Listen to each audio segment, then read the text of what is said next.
এই দেশের মাটি মানুষকে দেয়া কথা রাখতেই তাদের ছেড়ে তিনি কোথাও যাননি। এই জনপদকে আগলে রাখার যে পবিত্র শপথ, তা রক্ষা করতেই তিনি কখনো কোথাও যাননি। জীবনের শেষ ৩৭ দিনে তাকে বহুবার নেয়ার চেষ্টা হয়েছে বিদেশে, কিন্তু যার নিয়তির অন্তিম ঠিকানা এই মাটির বুকেই, তাকে আলাদা করবে কে?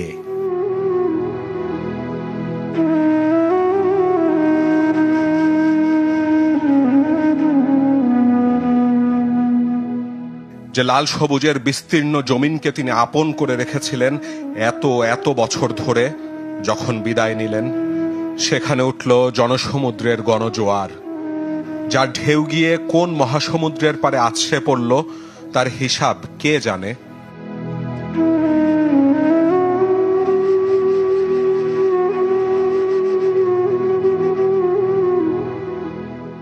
কত মানুষ এখানে? লাখ, ২ লাখ, ১০ লাখ, নাকি অগুন্তি? যে শিশুটি কখনো দেখেনি তাকে রাষ্ট্র ক্ষমতায়, সেই বা কেন এলো? যে বৃদ্ধ নিজেই জীবন সায়ান্নে, তিনিই বা কেন এলেন?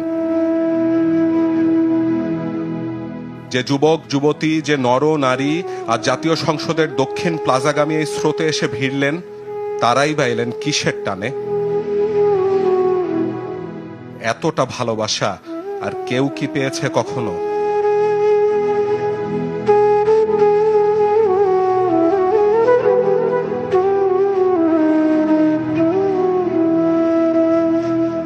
গণতন্ত্রকামী যে জনপদের জন্য তিনি তুচ্ছ করেছেন জীবন, একদিন তুচ্ছ করেছেন পরিবার।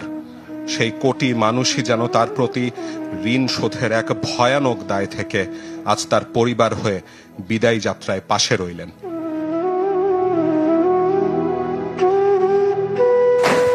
প্রমাণ করলেন এভাবেও চলে যাওয়া যায়।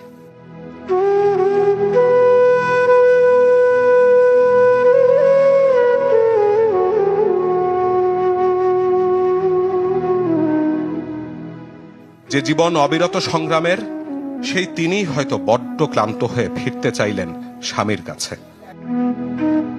ছোট ছেলেটাকেও দেখেন না যে কতদিন? অনন্তের সে পথে তাদের হয়তো আবার দেখা হবে, না বলা কত যে কথা হবে। আপাতত হয়তো সমাপ্ত হলো গণতন্ত্রের এক অটল অবিচল প্রহরীর আপোষহীনতার অধ্যায়।